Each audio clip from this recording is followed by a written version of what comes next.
Hi, it's Gina DePrima, and you're listening to Divorce with Heart. We merge heart wisdom and legal expertise to guide you along your divorce and co-parenting journey.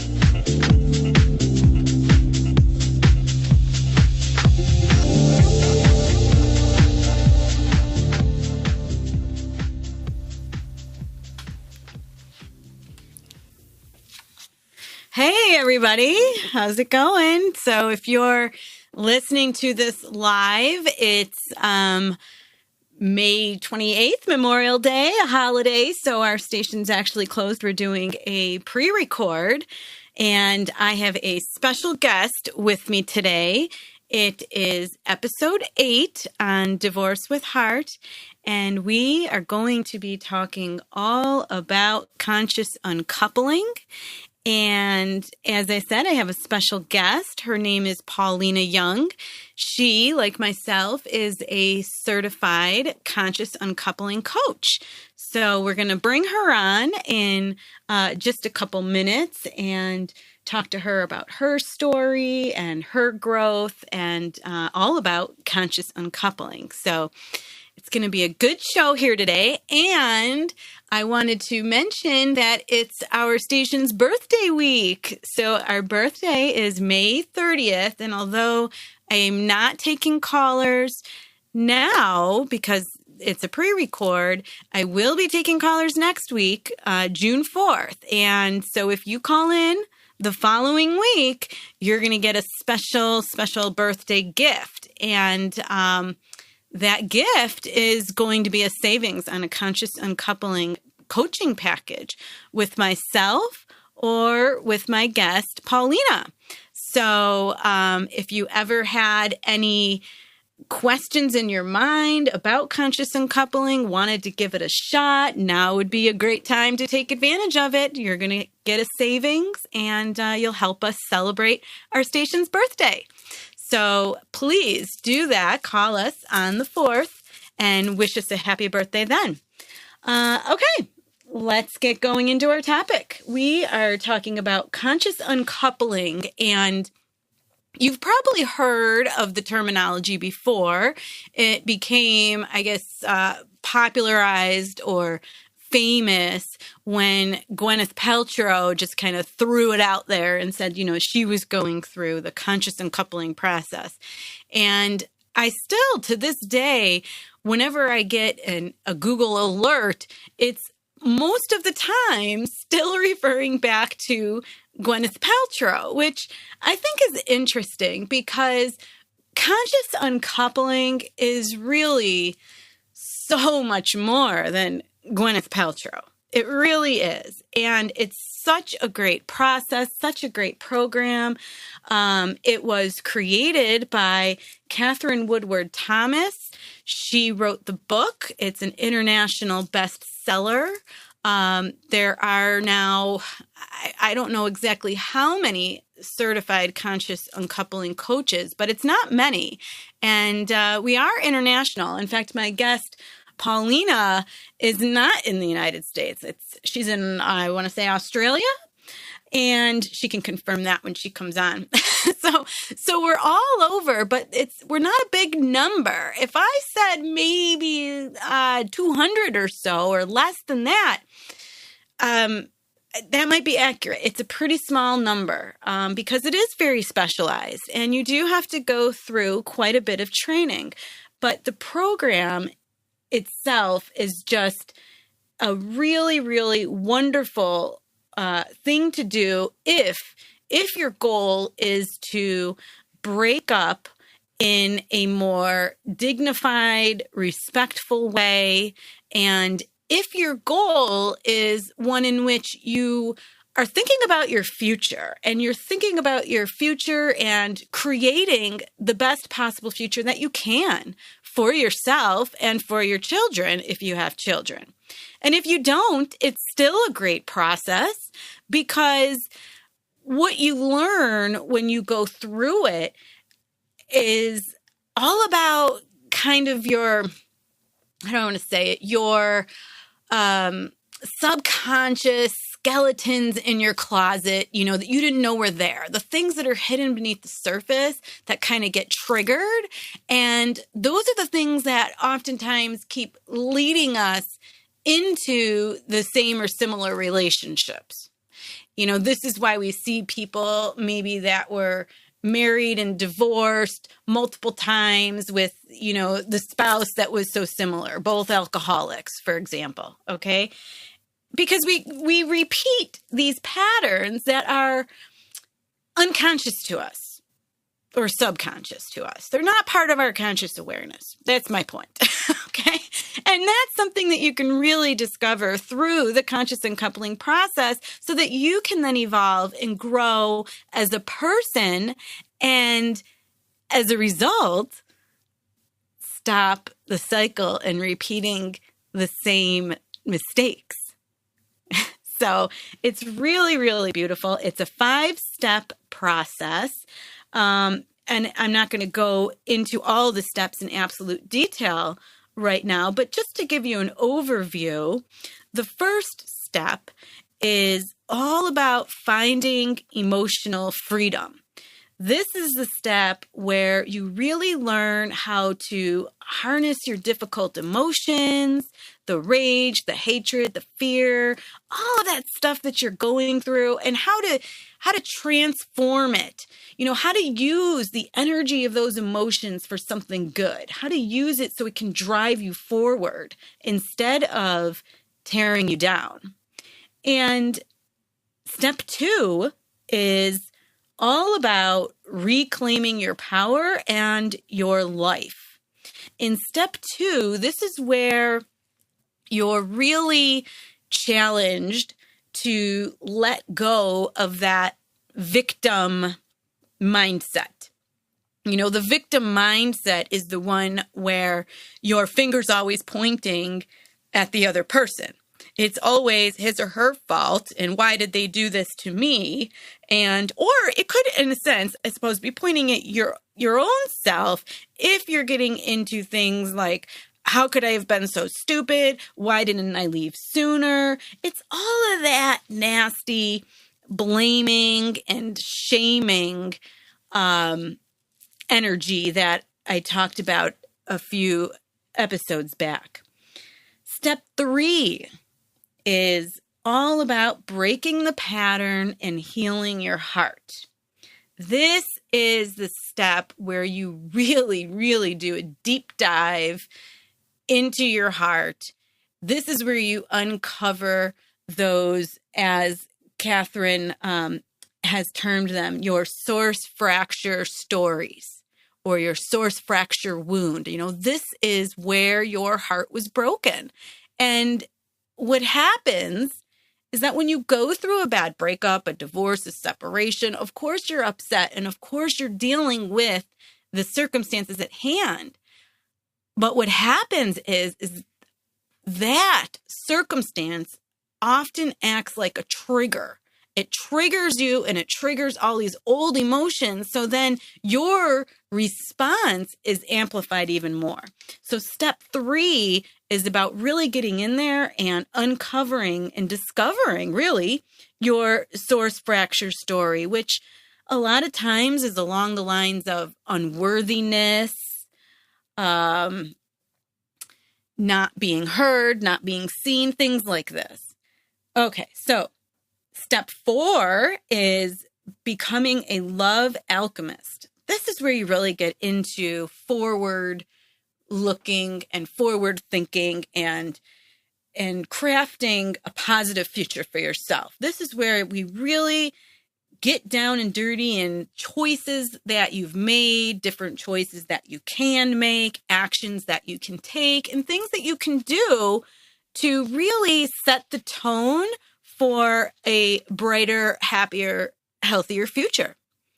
And then the last step, step 5, is called Create Your Happily Even After Life.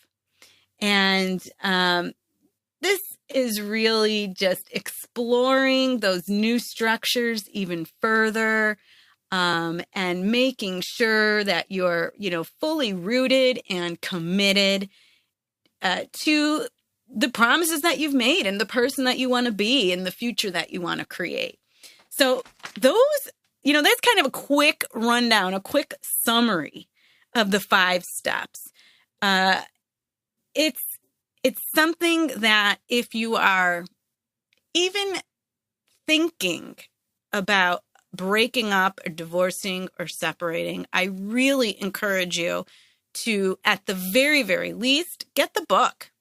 I mean, just go right on to Amazon.com, and no, I'm not getting any kickbacks for this. I'm not benefiting in any way. I just want to help you to heal and grow. And that's it. So go on to Amazon. It's not expensive. Get the book, read the book. It's best if you do it before the breakup. But that's not to say that you can't do it after. There are plenty of people that have done it far after the breakup, even a year after the breakup. And there is still this invaluable benefit.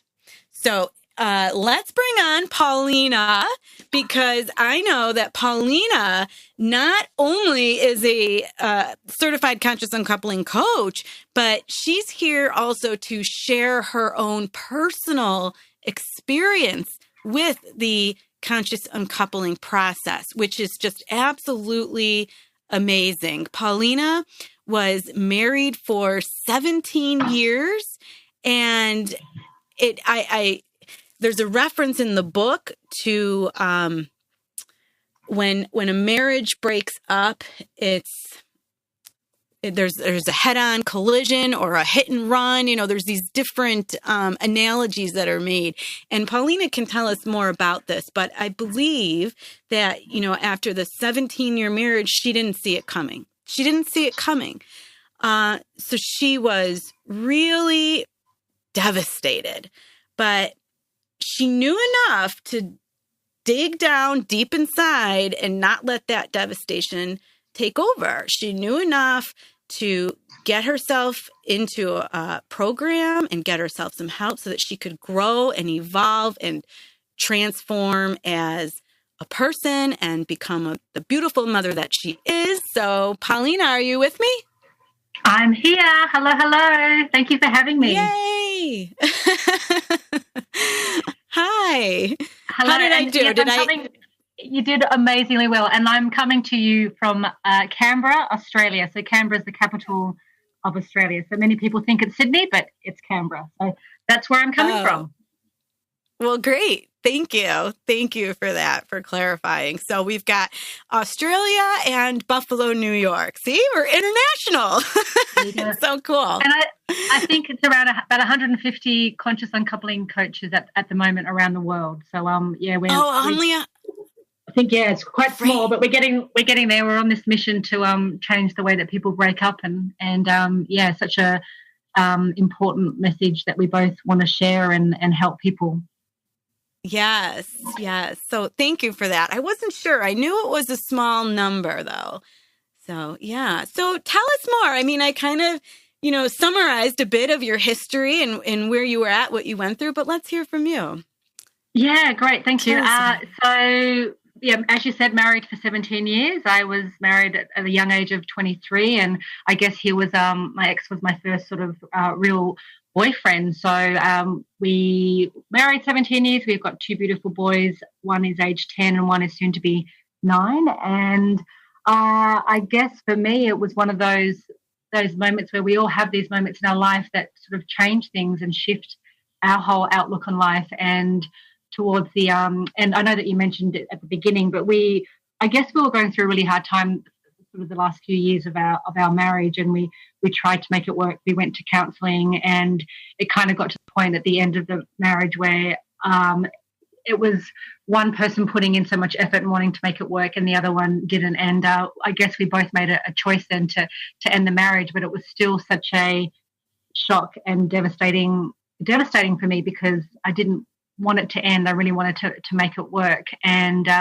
when you say in that part of the conscious uncoupling book where you look at the level of trauma, was it a head-on collision, single car crash, that kind of thing, for me it was very much I kind of knew it was coming, but in some ways I didn't want to accept that it was coming, and it was really heartbreaking and painful for me. And so it's been now 3 years, so over a little bit over 3 years now, and I guess it's been such a huge growth for me, a big journey of transformation, evolving. And I said to you when we spoke before off air that there was something that was driving me when we decided to separate, is that I didn't want to be the psycho ex-wife or the, you know, how you see the psycho ex-wife or the psycho ex-husband that you see all the time. I didn't want to be that, and I didn't want to be that for myself, for my ex, and for my children. I wanted to, and I always have strived to be a role model for my kids. And yes, I was hurting. Yes, I was in pain. Yes, it brought up all this wounded stuff, as you talked about in the conscious uncoupling coaching. And my stuff that came up, which I had no idea about, was I'm not good enough. I'm not worthy.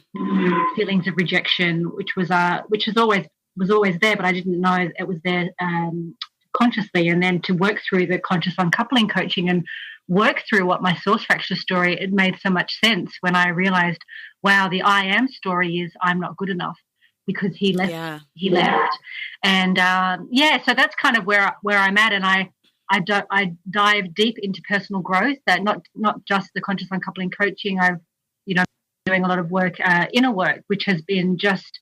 They say when you do the inner work, your external world shifts. And I guess it wasn't until a year after the marriage ended is that I really realized I want to be able to help people who are going through this, because at the beginning, I felt so alone.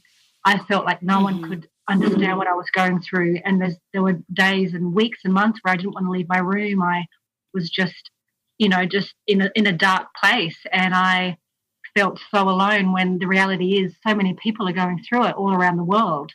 And that's kind of where I started going, okay, how can I help people and support people? And then I did the book and then also got to do the coaching. And now, as you said, I'm a certified conscious uncoupling coach. And for me, it's about changing the way that we do break up. There is a better way to break up. It doesn't have to be this blame or the victim and the villain. I could have easily fallen down that path of he did this to me, it was his fault, and make him the villain and me the victim, because sometimes that's the way society likes it to be, the good guy, bad guy kind of thing. And it doesn't have to be that way, and I personally think that why can't two people, and I think this is something that I've mentioned before when we spoke off air, is that I was really kidding myself, and I was really wanting to point the finger for a long time at him. But in the reality is, and in hindsight and reflection, when I look back,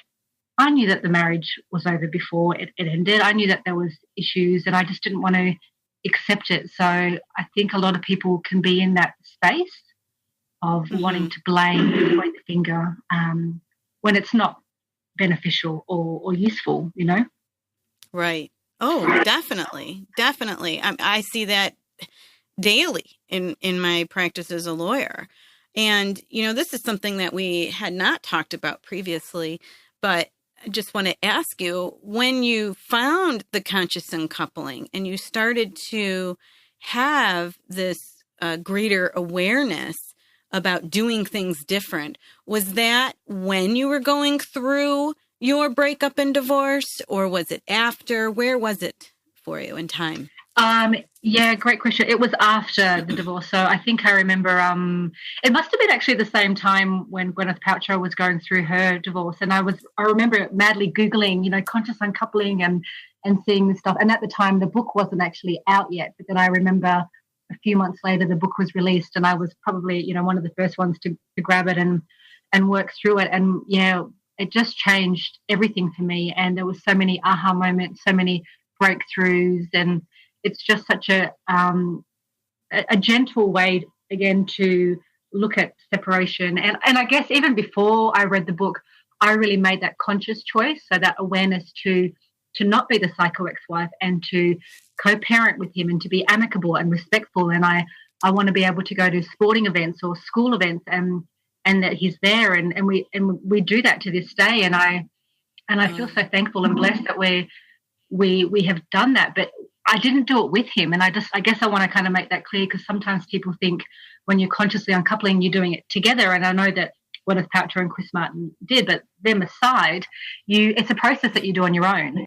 And as you know, and if you want to do it with a couple, then they have to go they usually go with two separate coaches. So my ex, thank you for mentioning.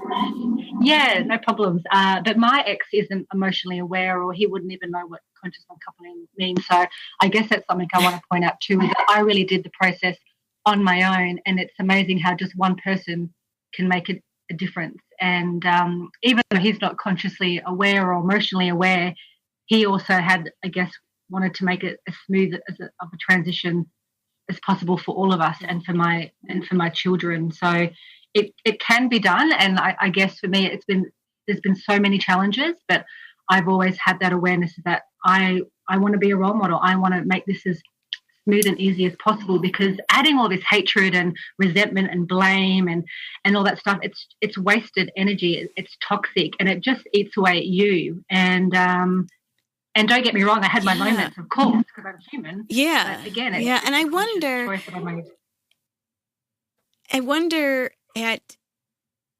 you said always, okay, but really at what point was it that you were able to, I guess, at least pull yourself out of that blame, shame, finger pointing and adopt that mantra of, I'm not going to be the crazy ex-wife. Was it early on while you were going through the divorce? Was it in the middle? When was that for you? It's kind of, it's probably from when it ended. And I remember something really clearly that my ex said to me when it happened, is that he said, I guess we kind of came to that. Sometimes people leave it to the last minute, where it's at that point where they like want to kill each other or they hate each other. And I remember my ex saying to me, I don't want you to hate me. And so, but if we continued on, we would have gone down that path of being much more, like it would have been much more hostile and so much hatred. And so I guess we both made that choice that we didn't want it to continue on and get worse. But in regards to your question, it is still, 3 years on, I still get triggered. I still have challenges. And definitely, right? I have to always remind myself, what am I choosing now? What's effective? What's not effective? And I found, and I might be going off slightly topic, but I found that I had to be around supportive people who didn't add fuel to the fire. I think sometimes we have to be very aware and mindful of who we're sharing our information with, because you can get some people. I was going to ask you. I was going to. Friends and family. I was definitely going to go there with you. But I have one more question for you about the timing, because I think it's really interesting that, you've gone through it. You went through the divorce, and now, you've gone through the process. So you've had the opportunity to see it, from two different views, I guess, right? So having said that, when you got to the point of saying, I'm going to try to be different going forward, and that was at the end, right? Now, looking back and seeing how you went through the divorce process, because there's a lot of decisions that have to be made with respect to the kids, with respect to your property, with respect to your debt. Do you, I suppose, have any, maybe, I don't know if regrets is the right word, but do you see maybe how the impact of having that new awareness, how maybe that would have changed how you were going through the divorce, how you were responding to those challenges? Or, did not having that awareness maybe create extra conflict, arguments, legal fees, that kind of a thing? Do you have an opinion on that? I do. I think for me, definitely having the awareness and, going through this process, it made me show up in a different way. And I realized at the beginning I was always projecting all my stuff onto him. And in the conscious uncoupling coaching, I think it's step 4, where we look at what are the old agreements and the new agreements that we have with our exes. And my old agreement was he was my go-to person, but he was still my go-to person after the marriage separated, in regards to me venting and like blaming him. Like, for example, if I had an issue with the kids at night on my own, I'd be like, well, it's your fault because you left me. you know, if you were here, you'd be able to help me. So I guess having much more awareness, I didn't project that onto him, and I perhaps sent it to someone else or to myself, or I sat with all those emotions, because you go through a mixture of everything, don't you? So I guess having that awareness definitely made me pause. It definitely made me reflect, and I very much help my clients. And when I talk to friends, it's that I say respond, don't react. And we are so quick. Yes. Say that again. Say that again. Yeah, so respond and don't react. We are so quick, especially, you know, during a heartbreak, when you're like, you know, you're traumatized, you're grieving, you're 1 minute you're happy, then you're sad, and then you're like distraught, and then you're angry, and then you want to kill them, and then you want to hug them, and then, you know, all this stuff. I was really much about, okay, Paulina, respond, don't react. And again, what am I choosing now? And it wasn't easy, and I had my moments where I did react. Again, I'm only human. We're not perfect or anything. So, but again, it was a real awareness, and what am I choosing now in this moment? Do I want to choose to be nasty and all that to him, or what am I going to choose? So, yeah, I don't know if that answered the question. Yeah, no, absolutely. Yeah, 100%. And going back to that whole idea of, you know, your friends, your family, your support network, you know, they mean well, right? They mean well. But this whole idea of divorcing differently, and a lot of the takeaways, I think, when you go through this conscious uncoupling process, or when you do increase your awareness, it's counterintuitive to what, you know, the popular idea is on how things are done, right? It's a new paradigm. So how did you face that? Because I'm sure you had some challenges there. I'm sure you've had people, you know, were in your corner saying, you know, Paulina, what the heck are you doing? You should be doing this or that, or, you know, how did you respond to that? Yeah, that's I love this question, and this is something that I strongly believe in. It's about really being mindful of who you're sharing your information with, and or not just sharing information with, who you're you know, in those moments of grief. I found that there was times that there were certain people that I could share things with, and they were really just encouraging and supporting and listening, and, you know, they wouldn't kind of, again, be this villain and the victim, or good guy, bad guy, and how dare he. And then I would find that there was certain people who would heighten everything and make everything so much worse, that I ended up feeling I was the one going through it, and then they left me feeling just drained, because they were saying, oh my gosh, how could he do that to you? What a you know, I know I can't swear, but what a, you know, idiot, or whatever, you know, like all these things. And then they would rattle me up, and they would like stir me up, and so I would leave. After I left them, I would feel really drained and like pumped, almost to the point where I wanted to like kill him, or be so angry with him, because that. And so I guess if there's someone listening to this going through it, just be very mindful of who you're sharing stuff to. And I have friends now that are going through, you know, separation, and I'm very much that impartial friend, that one that's just, I don't add fuel to the fire. I just kind of try to play the devil's advocate, and sort of, you know, try to kind of be that impartial friend and that sounding board, as opposed to, yeah, go get him, you know, what an idiot, he did it to you, he deserves, you know, X, Y, and Z. And again, it's not helpful, and it wasn't helpful at all. So and this is why I love the conscious uncoupling coaching, and my mission about what I'm doing with my business is to be that impartial friend, because sometimes we don't have that. We don't have that sounding board. We just have people, and they love you, and they mean well. They're coming from a place of love, but it's just sometimes not helpful or effective, you know. And I think that's what makes it so hard too, because a lot of times it is family members, and, you know, you're dealing with their expectations, and they're also going through a loss sometimes as well. You know, if it's parents, et cetera, you know, and they're worried, and they'll have anxiety, especially if it's an in-law, you know, they'll be worried and have anxiety of, oh my gosh, am I going to be able to see the kids anymore? And all of that comes up. So everybody's got something to deal with, right? So, but I wonder, were you able to ever just come up with anything, or do you have any suggestions today? If, say, you couldn't leave the situation, how could somebody handle that? What could they say? Well, you know? for me, and I guess when I do coach my clients, or for me with my family as well, I guess, and we go through this in the conscious uncoupling coaching, is it what does this new relationship look like now with your ex? And it's about being that role model and setting that example for friends and family, and sort of saying, this relationship didn't work. However, he is still the father of my children, or he's still the father of my fur baby, whatever it is, whether you have children or not. We loved each other once. We had some wonderful memories. However, now we've decided that we're going to, not part way, or just, separate. And I really want us to remain respectful or amicable to each other, because we've got kids, again, depending on your situation. And so I was very fortunate that my family were, and I see that in my clients, that they're the ones that make the shift. They're the ones that tell their family, I don't want it to be all this nastiness. And, it can be done. And it's not that it's easy, but if you really want to make a change, and I think we're both on this mission to change the way that there is a better way to break up.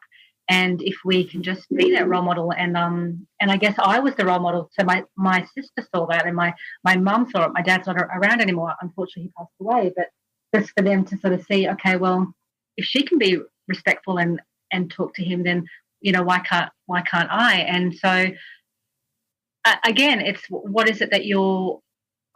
It's about how do you want to feel? Do you want to feel all tense and worked up and heightened and blaming? And I guess when you're in that blame and resentment, you're stagnant. You're in that victim mindset. You can't move forward. You can't do anything because you're just stuck. And I see that with people that, 5 years, 10 years, 20 years later, she did this to me, he did that to me, and they've got this sense of entitlement that, but they're the ones that are hurting. The other person's moved on, they've got another life or whatever, and it makes me really sad to sort of see that people still carry so much blame and resentment and hatred when it only impacts you, not the other person. And it's like you'll see that your own. I don't know what that noise was. It's like we're the person's their own worst enemy is what it is. And you don't realize it. Right. But why don't we take a quick break? And when we come back, we'll continue our little chat here about conscious uncoupling and learning more about you. Okay. Excellent. Thanks. Thank you.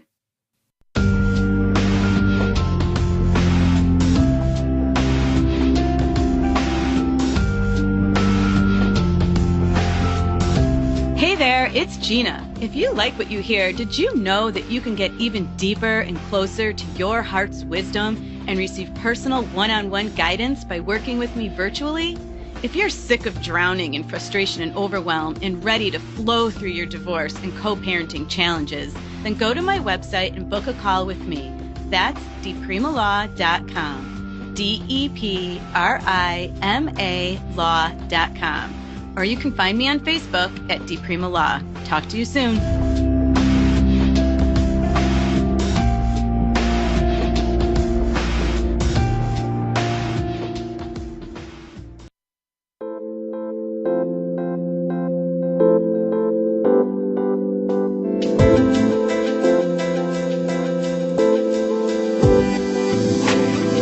Some of you have questions about your partnership, marriage, or co-parenting situation.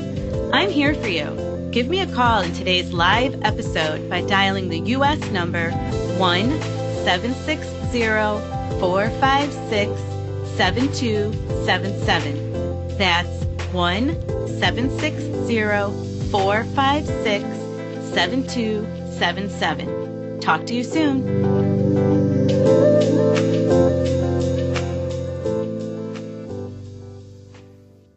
All right.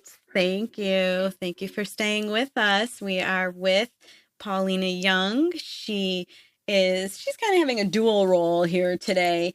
She's with us as a certified conscious uncoupling coach, and also really as one of our guests, the second guest, if you will, in our Spotlight series, because she too has gone through a breakup and has been dealing with these challenges of breaking up, of co-parenting. So we're hearing from her and how she's made some changes for herself and her family and how she's grown. So, Paulina, I wanted you to maybe talk about that a little bit, if you could. I know you had told me before that your husband actually he took up with another partner really shortly after your divorce, right?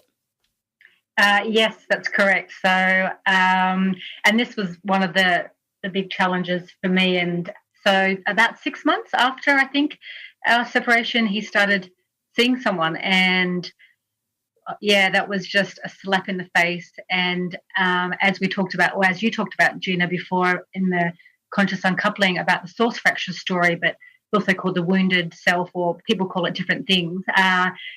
So much came up for me when I found out about that, and it was again, you go through this process thinking, yeah, I'm okay, and you're kind of going up this hill, and then it's almost like this: you get hit and you go down again. And I always call it one step forward, sometimes 3 back, and that was one of the huge things for me. That was extremely painful, devastating to. But what came up for me was, what's wrong with me? I'm not good enough. I'm not worthy. Again, all this source fracture story of the I am story. And usually when we find and you would see this too, Gina, when you do the coaching, is that when you're triggered or when you're hurt or angry at your ex for something that's happened, a lot of it has to do with internally with yourself, with the story that you're carrying. And that was a big challenge for me. And they just, maybe about 2 months ago, have moved in together, and she has 3 children. And so they're now, there's sorry, I'm just trying to do the math. I'm just thinking, I'm just going to brain 6 of them all in a house. Six kids, did you say? Yes. Oh, no, 5. Sorry, 5. So there's 7 of them now. My math is terrible. So 2 adults, my ex and it's okay, we're not mathematicians. I was thinking, what have I just said? Yeah, and so that was a big challenge. The other challenge was actually meeting her. I met her at Christmas last year. So you had to. So you met her, and it sounds like it's one of those. It's a package deal, right, for him. So it's her, and then her kids, and now you're faced with this idea of your kids when they go over and spend time with dad. Now they're spending time with dad and her kids, right? Correct. Yeah, we do 1 week on, 1 week off. And so they spend a week with me and then a week with their dad. So, yes. And I guess the big challenge for me with that is because I met her, it took me a while to kind of get to that point. I didn't feel ready to meet her because, again, all this stuff that was coming up. And when you separate from someone, it's not like there's this magic switch or magic wand that says you don't feel anything anymore, you don't care about him. I still care for him deeply. I guess I will always love him, and so it was really painful to see him starting a new life with her. But, I'm very thankful that she is amazing with my children, and the way I look at it. And I think sometimes we can, as mothers, and I see this quite a lot, is that sometimes we can get insecure and we can tell our children, I will always be your mum, and, say all this stuff to the kids. But I don't have that insecurities that I will always be their mum. And the way I look at it is that there's more love to give from her side. And I'm very thankful that my kids also adore her and she adores them. So sometimes we can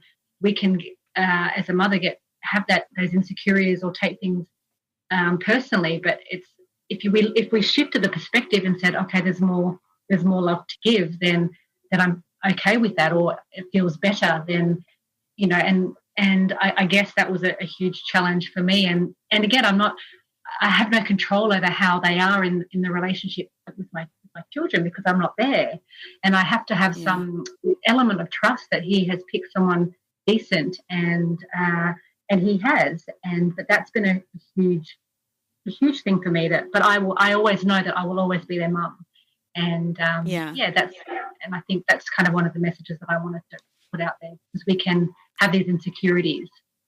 Yeah, thank you. And that's normal, I think, to feel that way. Even if you do go through the conscious uncoupling process, because again, I mean, this is something that you really have to apply and reapply and apply, right? Like every day you have to remind yourself that, right? Yeah, that your emotions are a choice. How you respond is a choice. If you react instead of respond, right? It's a choice. And it's so good to hear that you have this particular example too, because I know that some of our listeners are in this situation and feeling that level of insecurity and fear of, what if my children have more fun over there or like those kids better and they don't want to come and be with me. And all of that is normal, right? But at the end of the day, at least you're not worried about something terrible happening, right? And I hear you saying that too. Yeah, and I hear you saying that too. Yeah, and I think that's really good. Another big challenge for me that's just recently happened is because they've just moved in together maybe 2 months ago, my son didn't want to come, my eldest didn't want to come to my home. He wanted to stay there because it was an adventure, it was fun. Their friends became their step siblings, and he's at that age where, again, they want to be around their dad more. And there were times where I took it really personally, but I just realized that he's going through this transition himself, and it's a new change for him too, moving into this house. So that's been a real challenge. And you said, and you made a great point. It's every day I have to remind myself, what am I choosing now? And every time I get triggered, every time I get hurt, I have to remind myself, okay, what am I choosing now? Because again, I am a human and I do go through moments. I don't suppress them. I don't distract myself. I give myself time to feel what's coming up. And interesting enough, last week we were after soccer, I was at the coffee shop with a friend, and he came and got a coffee, and he ordered 2 coffees, and I got triggered. Because he had ordered a coffee for his partner, and it was like, and I wasn't expecting to feel triggered by that, but again, it was what was hurting was my story about I'm not good enough. And so my message to people listening is that it's a process. I'm not magically healed, but I just have much more greater awareness, and I choose a different path. I could have gone down that path of really making his life hell and difficult and blaming him and but why and for what benefit? And it would just hurt my children, it would just hurt him, it would hurt me. And so challenges come up all the time, and I'm sure if they have another child, which I don't know if they will, but that will be another challenge. And so I face them as they come on, and I have a little bit more tools in my belt, if that's the way that you want to word it, to help me get through it and to work through the pain that comes up when I'm feeling triggered. Oh, definitely. Yeah. And it's a process that you have to, work on and apply every day. And I wonder because, what I see a lot, when I'm helping people in my legal practice is if I'm giving them advice along the lines of being kind, being generative, trying to find some compassion. And much like what you said, the other side is really not consciously aware and, whatever, they're in their own little world. So the reality that a lot of people experience is where they're going to be kind and they're going to be showing up in a way that they'd want to show up. But then what they are, at least initially, receiving back from the other person doesn't mirror that, right? It's still sort of maybe the nasty, sort of angry, whatever that dynamic is.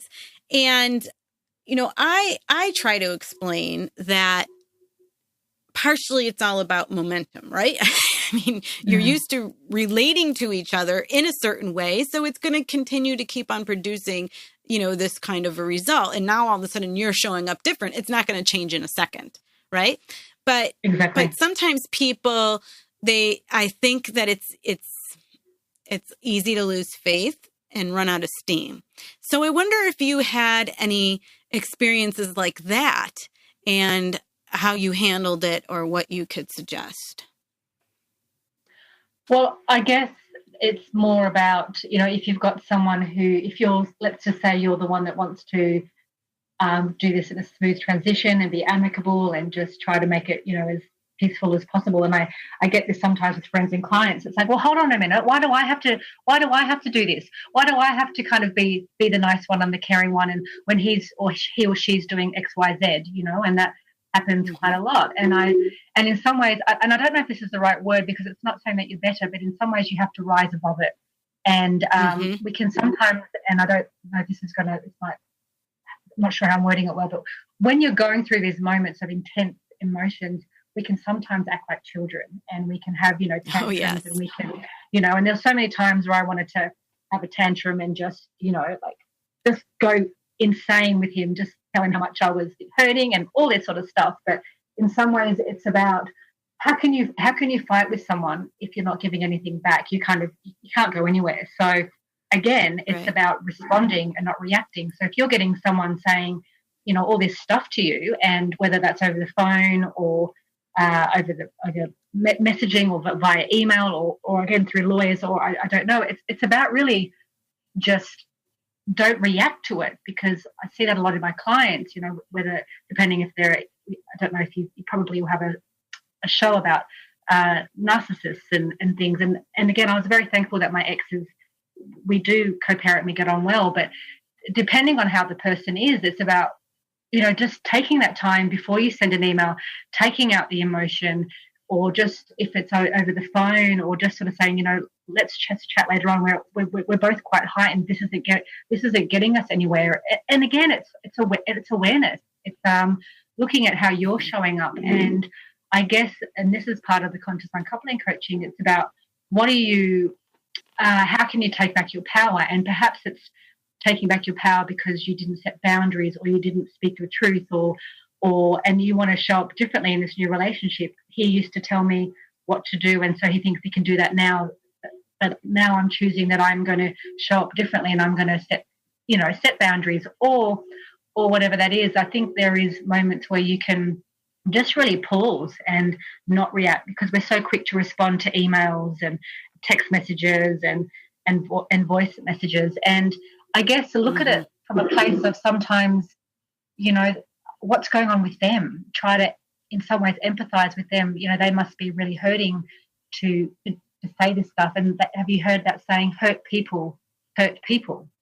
And I guess I haven't heard that, actually, believe it or not. Yeah, but I like that one, because sometimes it's about putting yourself in their shoes. And I guess my ex was probably much more patient with me, because he realized I was hurting so much more, because he had grieved the loss of the marriage while he was in the marriage, and I then had to grieve the loss of the marriage afterwards. So he was kind of in some ways 10 steps ahead of me in the grieving process. Right. And, you know, grieving is a process, but suffering is optional. And I know that's something that Katherine Woodward Thomas taught us in our conscious uncoupling coaching. So, I don't know if I answered the question, and I tend to kind of ramble on. No, I think you did. No, I think you did. And, you know, and another thing, and when I asked, I was talking about just sort of the negative, I guess, language or things that are spoken. But another thing that happens, and this happens so frequently, and it has to do with the parenting schedule and the access schedule, and this whole idea of being flexible, you know, because life doesn't work according to this little perfect plan. Now, you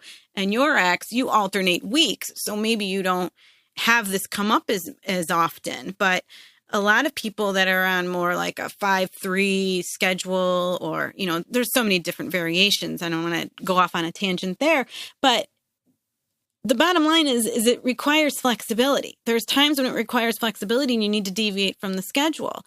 And, you know, so oftentimes I will encourage that. I will encourage my clients to be flexible, to be generative. And this is one of the areas where I think that people really run out of steam the quickest, is when they feel like they're always being flexible, but then they don't feel as though it's being reciprocated by the other side. So if they want flexibility, right? That happens. And I'd still say you stay the course, right? And you do it anyways, because it isn't just the two people that are being affected. There's, three. Well, I don't know how many kids they have. I guess I'm looking at it in categories, right? Mother, father, children. Yeah. So we do then what's best for the children, right? So what's going to be good in that case? Would it be best for the children to not be flexible just because he's not flexible or she's not flexible, right? And I wonder, do you have anything maybe to add to that? Or I love that. Yeah. And it's very much, I find that I see it a lot, is a tit for tat. I did this for you, so it's now your turn, or you didn't, and it's about, if you've got children, and this is probably what this is about, if you have children, what's in the best interest for the children? And I think we live in this world where we want to always be right, and it's, I'm right, you're wrong, you did this, you did that, or you didn't do this. And I think a lot of it too has to do with our expectations, how we expect our ex to be. And it's a different relationship now. You're in a different dynamic. And sometimes it requires more work and more effort because you're not, in this bubble of love and in this relationship, and it requires so much more effort, I guess. So my point on that is that it's about, again, being mindful of what's in the best interest for my children. And yet, fair enough, he's not being flexible, but I'm choosing to be flexible because for my children, and I know it will benefit them. And again, having that awareness about, I remember hearing this when we did our course, Gina, was if the children can't do anything about it, don't tell them, because so many parents share stuff with their kids and it's not helpful for them.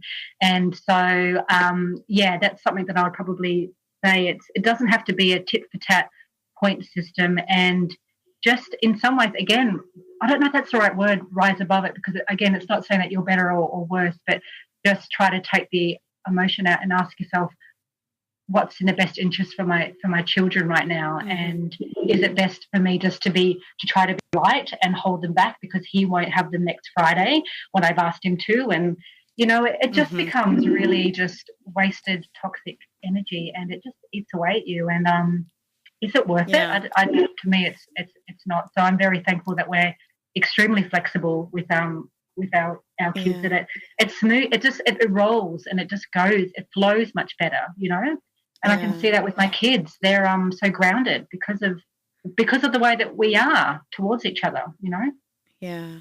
Yeah. I like rise above it because I think you're rising above this low level negative energy that really doesn't serve any productive purpose. When you could choose something of a higher vibe, right? If you will. And I love that you said that about being right, because I have a different perspective a little bit on that. And I think you do too. And that is, well, it's like, why do we even have to think of ourselves in a sense of even being wrong? Why can't we even just look at the fact that, yes, we were together. Yes, we fell in love. And yes, we were right for being together and falling in love, or, and having these children. And we were right. And you know what? And we were also right to separate, that we don't have to look back on things and say that we were wrong and we've made mistakes. Who says it was a mistake? It's all of those choice points brought you to where you are today. And you need to be where you are today. So it's kind of like, it all happens for a reason. Why can't we just all look at it and say we were right and honor that, right? Yeah, and I think we sometimes forget so much about we're engrossed or in the hatred about what happened, whereas you forget about how many years you had with this person, how much wonderful memories you had. And I'm so thankful that he came into my life because he is the father of my children. But we're not. I look at it now that everyone comes into your life for a reason, a season, and a lifetime. And our journey ended. And now I'm on another journey now, and he's on his new journey with his partner. And so I think if we look at it like that, it can just change things. But it's changing the shift of the way society looks at it. Breakup is in, oh gosh, we have so much shame and blame. And I had so much shame and guilt when my marriage ended. And I don't want people to have that shame and guilt. And this is about changing that shift about, we loved each other once, it didn't work. Now we're going to co-parent our children and move forward. and be humble and gracious. And respect as humans, right? I'm sorry, I didn't mean to cut you off, but we are just at the end of the hour. So again, this is Paulina Young, and please call on the June 4th, our next episode, so that we can continue to celebrate Birthday Week. I will be giving away a discount on Conscious Uncoupling, and Paulina will be doing that as well. And if you want to check out her website, it's healyourheart.com/AU, and she's also part of the Divorce with Heart Facebook group. Please talk to us there. Thank you so much for joining me today. Come back next week and be sure to visit my website at dpremalaw.com to book a call, or let's connect on Facebook at dpremalaw, where you can join my group for more support.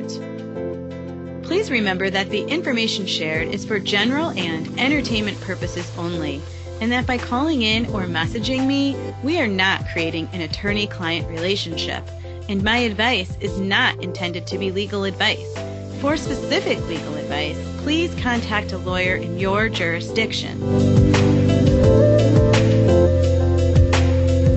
This show is brought to you by InflowRadio.com, the best curated talk radio network for personal development, wellness, spirituality, and conscious business.